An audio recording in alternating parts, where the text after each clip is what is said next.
What's going on, guys? It's Elias. Welcome back to the channel. In today's video, we're currently in Florida and I rented this ND1 Miata from Turo. It's been an awesome experience using Turo, more on that in another video. But in this series, I'm going to do a series of videos on the ND1 Miata, how I like it, and the good things, the bad things. We're going to be spending a week in this thing. We're going to take it to the Key West Islands. We're going to take it all the way up to Pensacola. We're going to be driving all around Florida with this convertible Miata, or MX-5 as Mazda wants me to call it. But I'm going to tell you all the good things, the bad things. In today's video, I'm going to give you my first impressions. Now, I've driven this about a couple hundred miles already, so I've gotten pretty good first impressions on the car. I gotta admit, I am actually way more impressed than I thought I would be. You know, as an owner of an S2000, I have a lot of thoughts on what a convertible should be, and a high revving motor is part of that. This does not have a high revving motor. This is the ND1 Miata, a 2016 MX-5, and so it's got a 2-liter engine that's pretty good. It's not the best, but overall as a package, the car has been wonderful. So let's go ahead, get in the car, and discuss some of these things.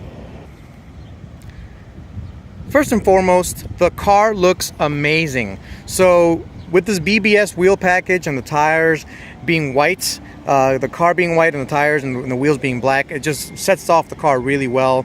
I love the little decals, the little MX-5 decals, and the little front splitter that it has. It just looks really, really good. The fact that it's so small and so sporty looking adds to the flair of the car. Every time I get into it or walk up to it, I feel almost proud to be driving this car around, even though it's not even mine. So I love the look of it. I'd like to get your thoughts on what you think this car looks like. Is it good? Is it bad? Would you change things up? Would you add a big spoiler? I don't think I would. Again, I want to see in the comments what you guys think. So the Brembo brakes, this is the Club Sports ND1 Miata, is pretty good. So as you can see here, very nice. It just has a great look to it. Now stepping inside, I don't even have to open the door to show you guys. It's a pretty small interior, but it's actually fairly comfortable. I actually quite like it. It's got more storage than you think. So back there's a cubby hole that you can store some things into. Here, this is how you open the top. This is a nice little cubby hole as well. It's got plenty of storage. It's got some cookies in there, some unfortunately gluten-free, but delicious cookies from Key West. Really, really good. The seats themselves, pretty supportive, and actually, after driving it for a couple hundred miles, very, very comfortable. More on that on a future video. I'll tell you guys after the week of driving nonstop how I feel. But overall, love it. One of the weak points, unfortunately, is I'm not sure if I like the way the stick shift feels. It's okay.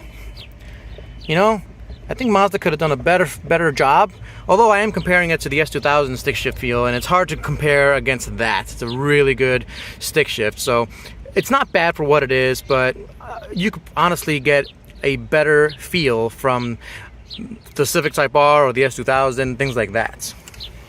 I love what they did with the cup holders. It's been very useful. We got coffee, we got water.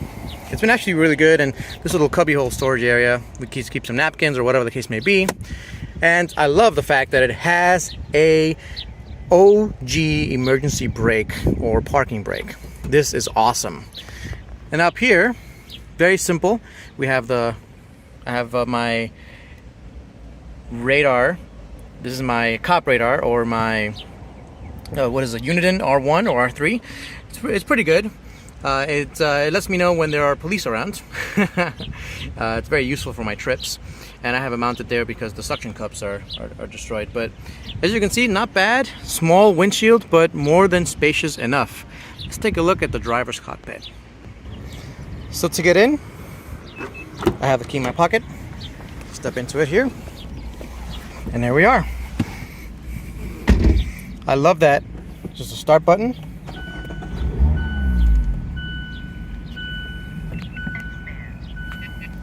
The simplicity of the dashboard is something that I actually like a lot.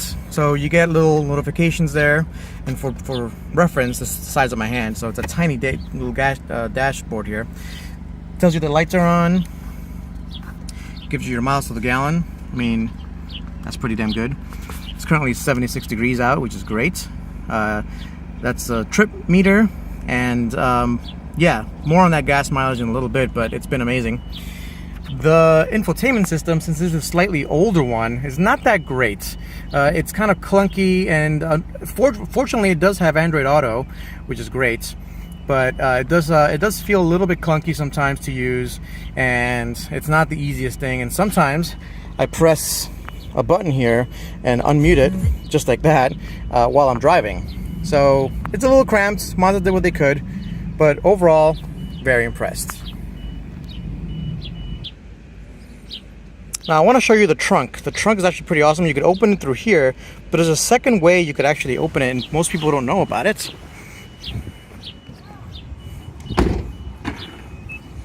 It's right down here. And that's it. It opens it up. There we go.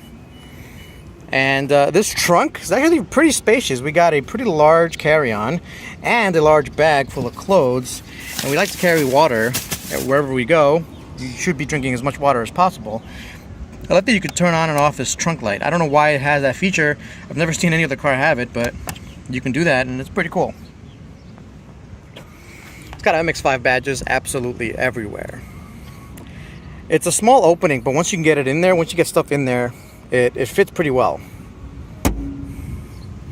And from the back, MX-5 looks amazing. I really like the way it looks. Again, what do you guys think? BBS wheels really do complete the look. Let's go ahead and open the hood here, which is right here. Let's talk about the engine. So here we are, the engine of the Miata, the MX-5. It's a 2-liter pumping out 155 horsepower. This is the ND1 engine. The ND2 engine, so the 2019 and 2020 and newer MX-5s have more horsepower and more revs, about 180 if I remember correctly, but this only has 155, and I thought that would be a huge problem. And honestly, sometimes it does feel a little bit slower than it should feel for a roadster, but all you got to do is drop a gear, right? Drop a gear, rev it out to 7,000, no problems at all. One really good thing about this is that it's so simple and it's so easy to work on. The parts are so cheap. I don't ever feel like I'm doing something expensive, right? I'm revving it out, I'm doing whatever I want, and I've not been able to get under 35 miles to the gallon with this thing, which is amazing. I actually got almost 45 miles to the gallon going down to Key West with this thing, and man, I can't wait to see what else I can do with this, because for a roadster, I do not expect to get good mileage, but this has surpassed my expectations. While it's not as powerful as it needs to be for a roadster, in my opinion, I would want around 200 to 220 horsepower. That would be the best power for this. It is peppy enough, it's reliable, it's easy to work on, and honestly, for what it is, I really can't complain too much about it. It really is a nice package. The air conditioner works pretty well for such a small motor. I really have no complaints here whatsoever. Alright, so besides the great gas mileage, this has been a really fun roadster, and honestly one of the best ways to see Florida in. We're going from Key West up to all the way to Pensacola. I'm going to share with you guys all of my thoughts. If you follow me on Instagram, you've been seeing me post all these things throughout my trip. So if you don't follow me on Instagram, make sure you go ahead and do that. I'll put a link in the description for you guys. But as far as it goes, I am actually way more impressed than I thought I would be. It does really feel like an S2000. For those guys that are asking me questions, how does it feel against an S2000? It feels very much like an improved S2000. The cabin's improved, the infotainment's improved, the air conditioner's improved, the sound quality's improved, everything's improved except for the engine. The only thing I would improve is the engine and transmission. The transmission's okay. It feels, all right for a roadster. I'm used to the S2000, so it is what it is. Now, if you guys want to know more thoughts, stay tuned. Make sure you subscribe for the next few videos. I will be sharing at least 1 or 2 more videos on the MX-5 Miata. But for now, color me impressed. I'm loving it. And yeah, let's keep going, guys. I hope you enjoyed the video. Thanks for watching. I'll see you next time. Peace.